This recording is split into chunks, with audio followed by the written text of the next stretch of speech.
Bonjour, bonjour, bonjour. Soyez les bienvenus dans l'émission Nabiso ya mokolo mwalelo. Émission Oyo et lesaka milimo ya badi Oyo basili kobunga. Pe milimo ya bai Oyo bamesani pona kolia bilei ya molimo. Na pesmino mbote na kombo na Yesu. Mbote na bisika no sozali na mokili mobimba esika bozali kolanda Eva Serge TV na esika no sozali Nzambe na lola azala na yo ayoka yo amona posa na yo pe akokisa yango pe nazali na foi oto bengi kondima ete Nzambe na lola akoyoka yo pe akosala lolenge ozali kosenge pai na ye. Ndenge Psalm 20 lobi na biso ete Nzambe akopesaka moto na ndenge asengi epai na ye. Ndeko mobali ndeko mwasi ozali kolanda ngai na kati na Eva Serge TV oyo ezali émission na bino oyo bolingi mokolo na mokolo. Ndenge ozali kolanda ngai soki ezali mbala no ya liboso kobosana te mpona kosabone. O s'abonner pour être mbalasi masoki toleki omona yango epesa yo notification oyeba kotala biso oyoka oyo Yesu abongiseli yo na prochain numéro oyo pe azali déjà abonné mais kapona ko partager émission na biso panja chaîne tinda yango pa bandeko bakota balanda nini oyo mokonzi na biso Yesu akosololaka na basali na ye na baserviteur na ye pona ko sosolisa biso bamokili lolenge kolo na biso alingi ete totambola yambo tokota na badetail na kosenga ete tobondela. Merci Seigneur Jésus. Merci les rois des rois. Nzambe na bolingo. Nzambe tata na bibele. Yahweh. Mozasi na likona se kombo na yo kumisama. Kombo na yo esandolama. Tata na lokumu na kombo ya mwana na yo na likinda. Kolo na biso Yesu Masia. Na pesi elaka oyo na maboko na yo. Le kapo na kosolola na biso libota na yo nangonga oyo bana na yo sika nyonso bavandi bazali kolanda nangonga oyo mitema na bango ezala kofungwama bazala distraite ye mabe demo ennemi na bato a distrait bango te kanga nzela nyonso ya distraction ete libota na yo eyoka yo à travers mombo na yo à travers servant na yo ete liloba na yo li solo oyo beleme nango e kota na mitema balingami na yo pe ebota mbuma na kati na yango o risque pe bango longola bango na boumbu na satana o délivrer bango pesa bango liberté oyo wuti na nguya ya molimo mosantu na makila na talo yo Yesu sopaki na ngoma na Golgotha na lokumu pe nguya ya tata yawe na bibele nde nalobi amen. Merci Seigneur Jésus.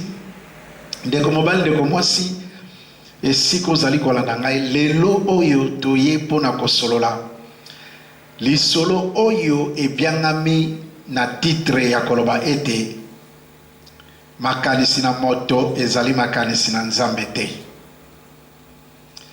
Les pensées de l'homme ce n'est pas les pensées de Dieu.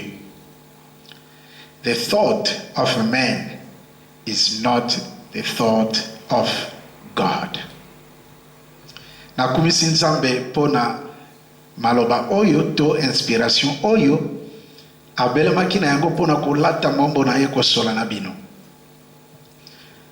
ndeko oyo azali kosola na bino ye azali évangéliste kombo na ngai Serge Mako bayike déjà bayebi ngai soki eza mbala liboso na yo koyeba ngai landa oyoka oyo Yesu aye kosola na biso lelo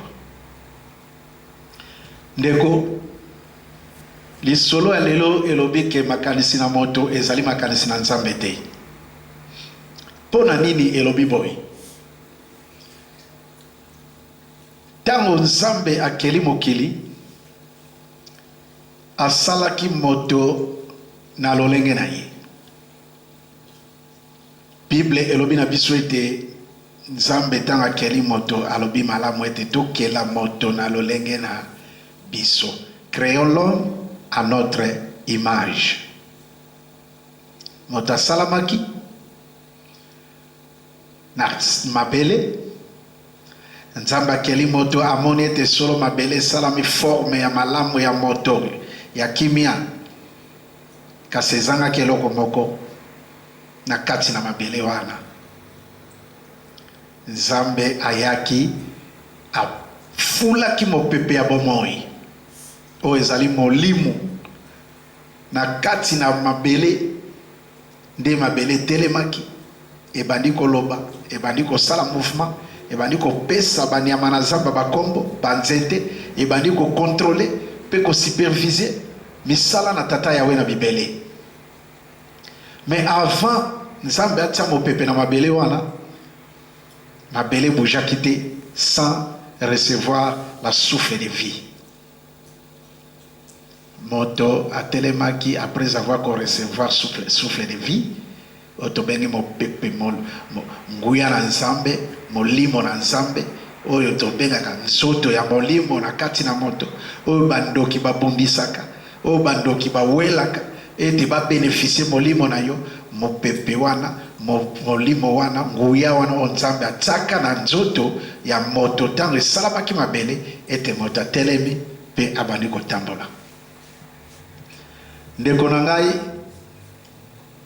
Nzambe apesaki moto mibeko alobi ete na kati na banzete oyo nyonso ezali awa na zamba oyo bolia nyonso oyo bolingi kolia kasi nzete moko oyo ya boyebi bosimba ya mote kino elaka na ngai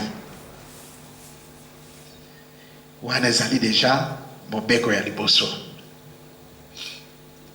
oyo Nzambe apesaki epai na moto. Moto yango nani? Adam, mwasi na ye Eve. Oyo biso tobenge na lingala Adama na Eva. Kasi ye mabe demo yaki amemaki moto na lolenge na bakurbasi ndenge na ndenge mpona kokwisa ye. Mobali ayikaki mpiko alongaki tentation na ngonga wana ntango demo aye komeka ye kasi demo amonaki ete mobali atelemi nalanda mwasi ntango akepa na mwasi mwasi akwesami ntango mwasi akwesami aye epai ya mobali. Mais eloko ezali wana ezali nini? Mwasi akwesamaki na lolenge nini ntango ayoki soki omeki mbuma oyo okoyeba makanisi na Nzambe okokoma Nzambe okozwa boyebi ya mabe na ya malamu oyo Nzambe alingi tete oyeba. Mwasi alobi nini? Nameka. Ye akanisaki soki ameki vi na ye ekokoma vraiment lolenge oyo demo satana na kati na serpent ayebisaki ye. Nzokande tango ameki makambo nyonso ekomi difficile. Tango akepambo ndeko mobali Adam lobi na ye mokonzi papa Nzambe alobaki te omeka te yo meki nde alobi te nga na meki kaka na yoki vraiment eza boye mekaka komona makambo nga na yoki o nga na moni. Ye pe mobali lokola zimbisamaki na mwasi ameki bango mibale mbala moko boyebu ekoti na kati na bango basosolo ete bazali ni otobengi na lingala motakala. Et l'autre est le bosso, volonté de Dieu, ce n'est pas la volonté de l'homme.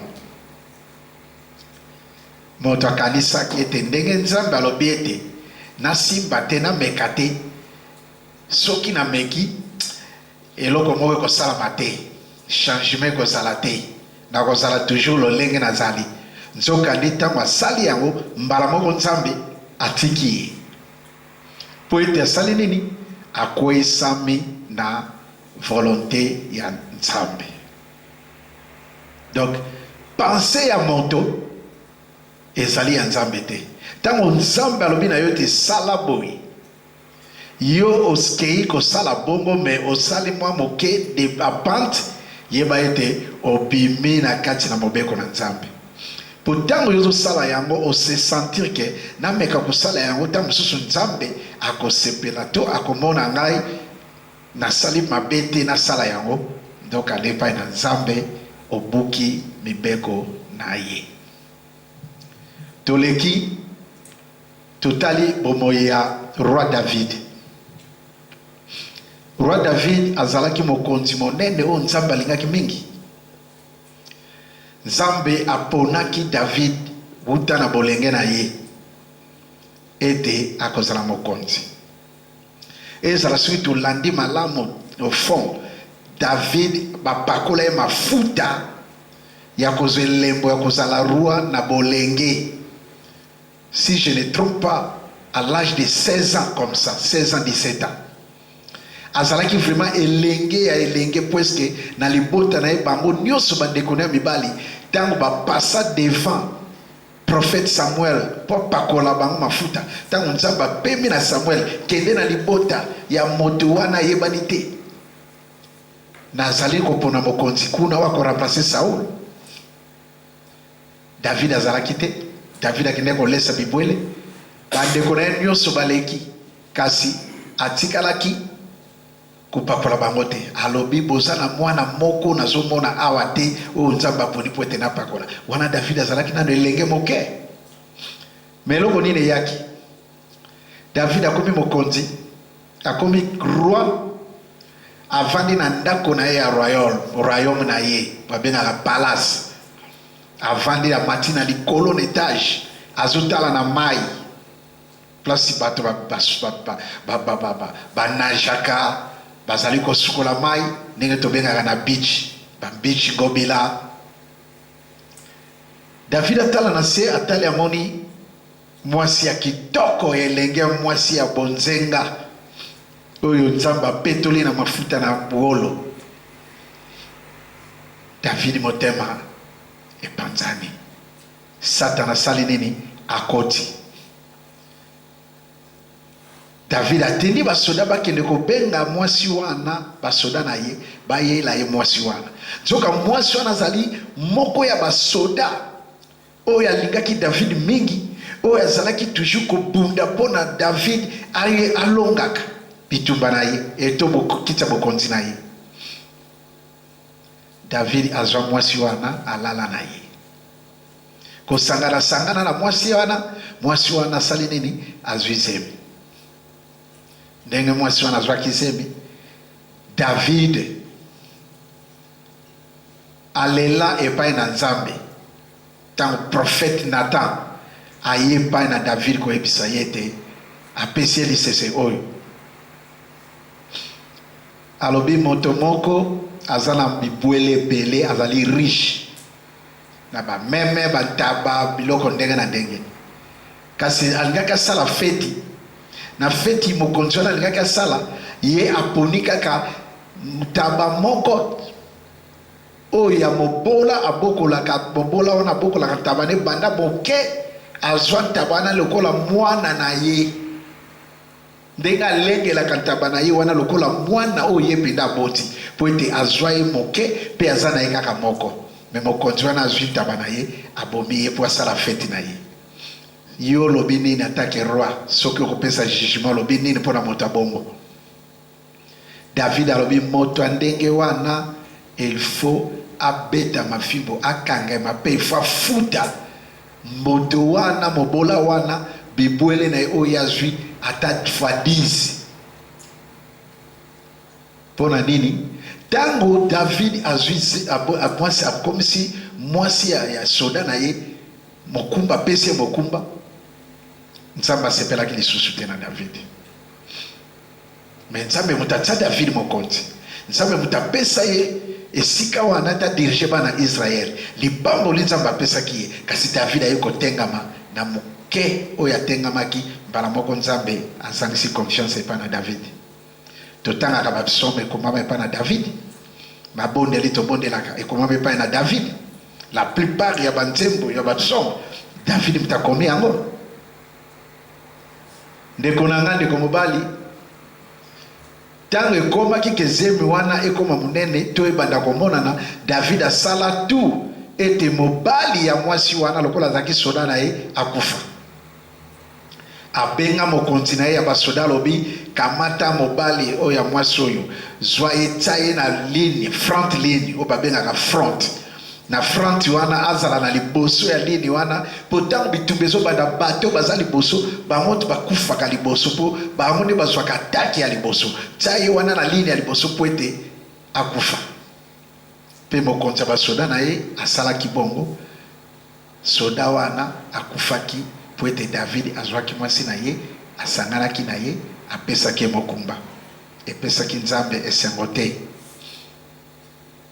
Nzambe atindaki prophète Nathan pona koyebisa David lisesio na lobi ete moto azali na meme na emoko to taba na emoko abokolo banda bo mwana ti akolisi esko mozwi ayeka kazwa kaka mozwi azana ba oya yebele na boyi ko boma oya yaki ko zwa kaka oya mobola.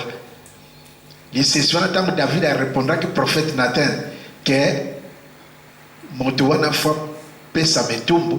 Et puis il faut akangama afuta biloko wana fois 10 fois 100. Nzamba lobikasi aipsi Nathan la lobikasi yo mto sali yango. Yonde osali yango okamati mwasi ya soda na yo. Yo mto zana bokonti uzana niveau ya kozwa basi ebele. Basi no solingi moke kozwa kaka mwasi ya soda na yo pe obomisi soda na yo. Nzamba sepele na yo te. Alors zemi wana mwasi na yo azali na yango, mwana wana akokufa. Nzambe soka lobi likambo na ye ezali se bongo. David akotaki ntingo, aleli asengi Nathan, abina prophète Nathan ayebisa Nzambe ayokela ye mawa. Vome aboma ye ke aboma mwana, tika mwana wana botama ke aboma ye. Nzambe alobi décision na ye ezalaka final. Oyo Nzambe alobi ezali se bongo. Soki Nzambe alobi oui etikali oui, soki Nzambe alobi non etikali non. Motakosa otende kona ngai. David akoti ntingo, alati bilamba ya saki, akangeli amikangeli na chambre, alia kate abimakate, akota ntingo, mwana kuna zemi, mwana botami, David ntingo, mwana bandi maladi. Ndenge mwana bandi maladi, David aza kolelepa na Nzambe, ndenge tobonde la Psaume 51. Psaume 51 ezali psaume o Nzambe David ayemba alela yango na moment ozo sala ntingo ete Nzambe atika mwana oleke aboma mwana aboma ndeye. Nzambe alobi na koboma mwana te, yo na pesi yo lisusu ngolo, kasi mwana wana nde esengeli akufa. David akotaki ntingo 6 jours, 7e jour ayoki sango mwana kufi. David asolola ki na moto te, aloba na moto te, alia te, metango mwana kufi, David abimi na chambre na ye amikangelaki, abi Nzambe asali volonté na ye, moye to changer volonté na Nzambe ezali te, na ko continuer su ntingo na tina nini. Abimi asengi mai, asukoli mai, a changer bilamba, alati bilamba na ye ya bokonzi ya barwa, aye batie biloko na mesa, abandi kolia, abando sola na bato nyonso bazalaki wana bakamwe. Wana lisusu elobeli biso ke Nzambe alobaka azwaka décision na ye moko. Sans décision na ye, rien ne peut faire. Soka lobi oui ezali oui. soka lobino etikali non. Motako sa otende konanga ozola nanga na ngonga oyo. Continuez à partager l'émission na biso. Kobo sanate by oyo na abonné te o s'abonner et puis aimer la vidéo puisque ceux qui vous allez aimer vidéo ils allez pesa YouTube. Attention ya koloba ete bato balingi émission oyo bato bazali ko sepela na Eva Serge TV bato bazali ko landa Eva Serge TV. Donc ceux qui vous ako like te de sali malamu te like vidéo to aimer vidéo basi les amis balé moko ezaboye moko ezaboye alors il faut pointer na o ezaboye pour na ete to continuer ko zapa point na YouTube ndeko na ngai to sali ko continuer elenge wana David akufaki pour ete nzambe asosola ki ete wana azali mwana ayena nzela na lisumu yango moni David ayemba psalm 51 kasi lelo toye pena na mozindo ya koloba ete makambo mosusu tosalaka oyo toyebisaka nzambe oyo nzambe asengaka na biso tosala me biso totengemisi yango mwa moke toyebaka te ete nzambe asepelaka na yango te toyebaka te ete nzambe amonaka yango tokomaka ba désobéissant na miso na ye po ete yalobi na yo sala lolenge oyo yalobi na yo tambola lolenge oyo yolobi te lelo na mekaka na boye nzambe ko comprendre nzoka ndi pai na nzambe asi azwelaki yo décision mosusu sans ke yo yeba tokokende mosika te tokota nano na mozindo ya lelo na book na mokanda ya 1 Samuel verset 15. 1 Samuel verset 15 ezoloba na biso ete Saul asalaki kilikili epai na nzambe na lolenge nini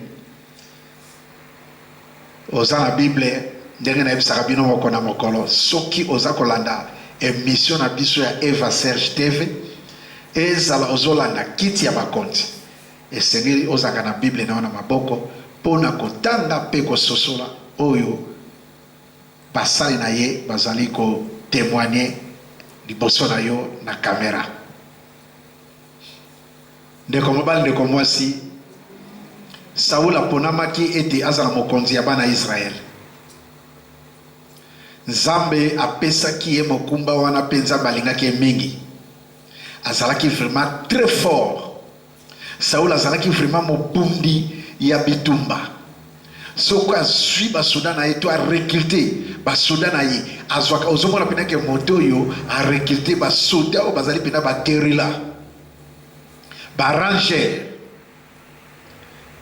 Saul nzambe aye ekati na Samuel prophète Samuel ayebisi prophète Samuel kende koyebisa Saul ete nazali kotinda ye mission nazali kotinda ye akende kobetela ngai peuple ya bamaleke po ete bamaleke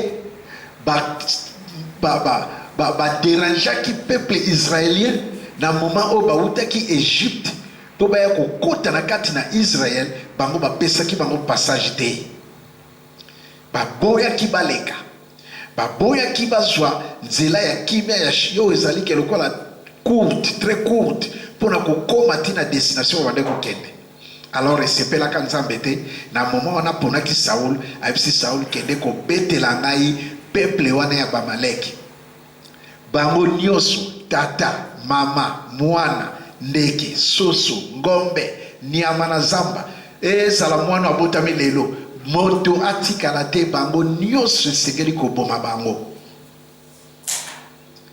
Saul azwaki message epai na Samuel akei kosala lolenge Samuel ayebisi ye maloba euti epai na nzambe azwi basoda na ye bakei bitumba bakomi na mboka bamaleki babandi kobeta koboma tu oyo bango bakutaki kasi eloko nini eyelaki Saul ayoki mawa na biloko mosusu yilanda malamu makanisi na moto eza makanisi na nzambe te Nzambe alobaki na ye boma nyonso moto nyama ndeke mama tata mwana bebe tout moto atikala te nyama atikala te. Mais Saul na makanisi na ye atali alobi esengeli ete na bomba ba oyo ya kitoko oyo bapetwami oyo baza komona na baza na mafuta banyama ya malamu bangombe oyo baza kitoko bameme na mema bango. Aboyi mpe koboma roi ya Bamalek na kombo ya Agag. Aboyi koboma roi Agag po ete a sauve vie na ye en tant que roi. Tala place Saul akoyaki.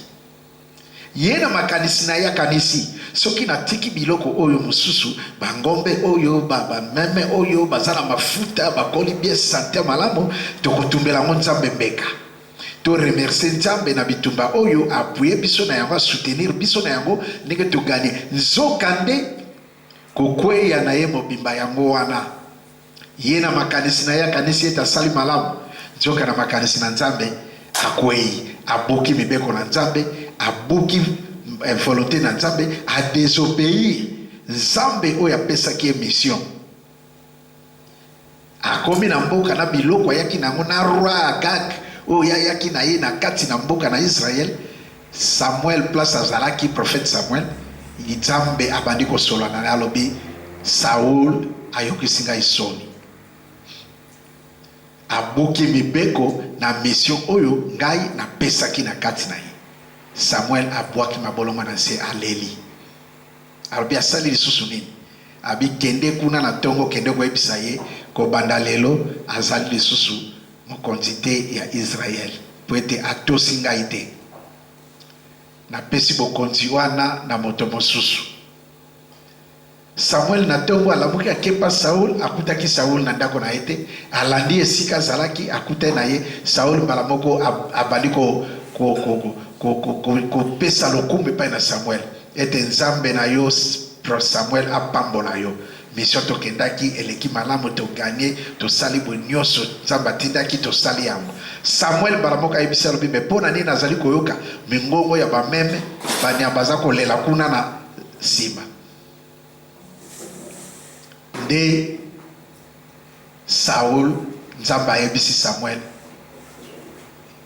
okweisami po ete nzambe alobi mission apesaki yo otiki biloko mosusu obombi biloko mosusu pona osala na yango nini. Saul alobi me tongaki totumbela nzambe mbeka po ete banyama wana baza malamu baza kitoko mafuta na makanisi na nga na kanisa ke nzambe akosepelisa nzambe totumbela ye mbeka. Alobi nzambe akosepelaka na mbeka na kotumba te kasi akosepela nde na moto oyo atosi malako na ye. Tala place Saul abongisaki bokonzi yango wana.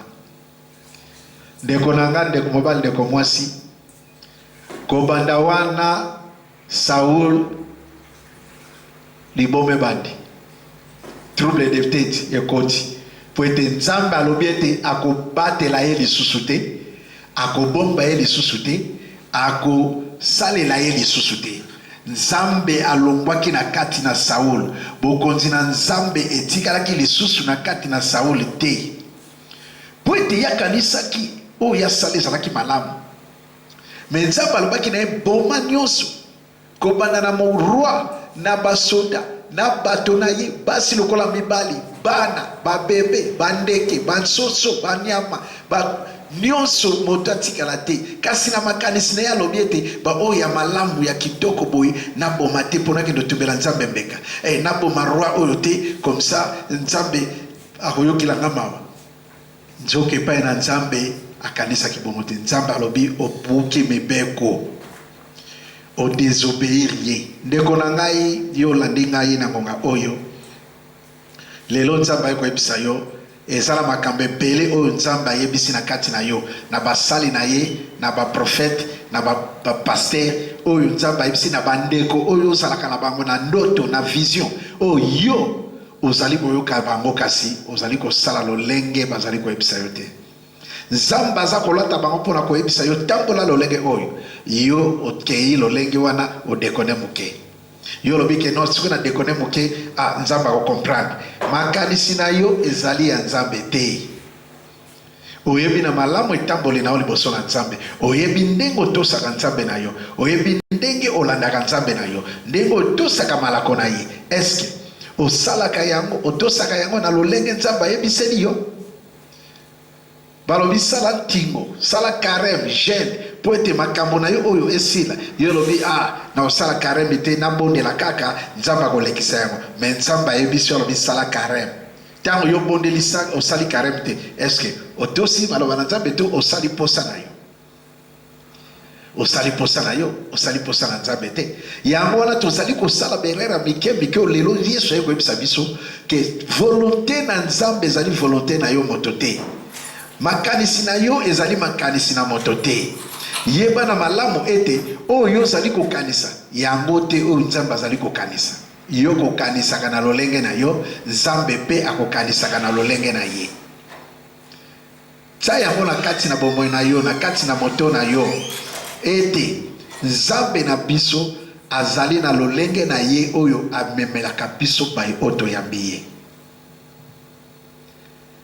Oyo nyonso ekopema epai na basali na nzambe, bakonzi oyo bayambeli loba na nzambe, bayebisi na kati na yo, tambola na lolenge wana.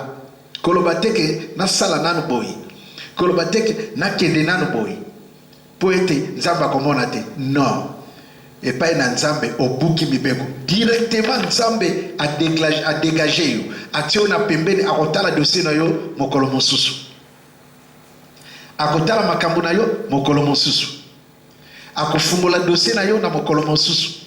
Po ete yo so buki mibeko. Oso kwesami. Oso bungi nzela. Oso sali lisumu. Siko nzambe na miniti wana atako akolimbisa lisumu na yo. Kasi na miniti wana atio na pembeni. Alors okomona ete makambo nyonso osengaki epai na nzambe soko esengaki ete ekokisamela yo lobi.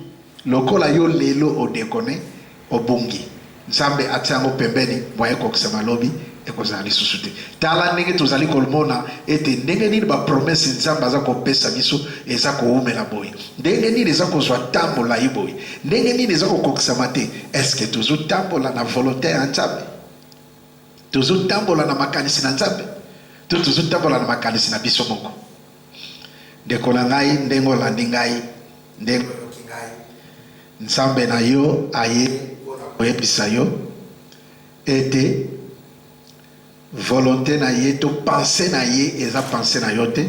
Yo nde tambola na lolenge ya pensée ya nzambe na yo po ete ye nde azali motambusi na yo, ye nde azali mokokisi na nyonso na kati na yo.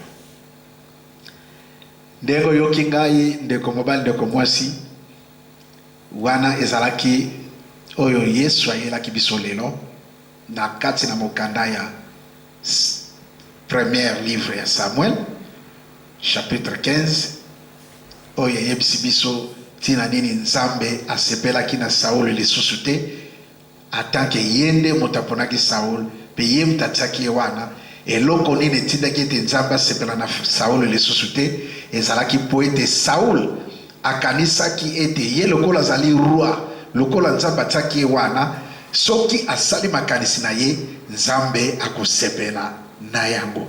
Nzoka epai na nzambe makanisi na moto ezali makanisi ya nzambe te. Nzambe na lola abate na bino, nzambe na lola apambo na bino, na kotika bino na kati na prière ete prière oyo nzambe azala na bino pe asale na bino na nyonso bozali kosenga. Masi ya Yesu nzambe na solo na tukumisi yo pe na sanjoli yo na tiki libota na yo bana na yo oyo sopaki makila na ngoma na Golgota oyo lingi bango mingi olobaki ete tata tindanga na kende kosopa makila po ete babika nyonso basalaki tata bayebaki te ete makanisi na bango eza makanisi na yo te. Nyonso esalabaki na bomoi na bango bayebaki te ete tata makanisi na yo eza makanisi na bango te. Leka pona kolimbisa moko na moko po ete yo lobi ete bolimbisi no masumu ezali bolimbisi penza. Soko koyokela nanu ngolo ezali penza ngolo na tondi yo pe na komisi yo. Notre Seigneur Jésus de Nazareth, tika ete oleka mpona kofortifie bana na yo ete batelema na kati na kotosa malako na yo na kati na kotosa kosalela oyo yo osengi ete esalema ezala se bongo. Protéger bango na ye mabe démon po ete bayeba kotambola liboso na yo na tiki bomoi na bango spirituellement charnellement na maboko na yo na makila na talo sopaki na ngomba na Golgotha. Au nom de notre Dieu vivant, le créateur du ciel et la terre, to pambole bino na kombo na Yesu nzamba pambola bino bokutani lisusu malamu na prochain numéro na kombo na Yesu Masia nzambe na biso na pesi bino mbote pe na lobi amen. Au revoir.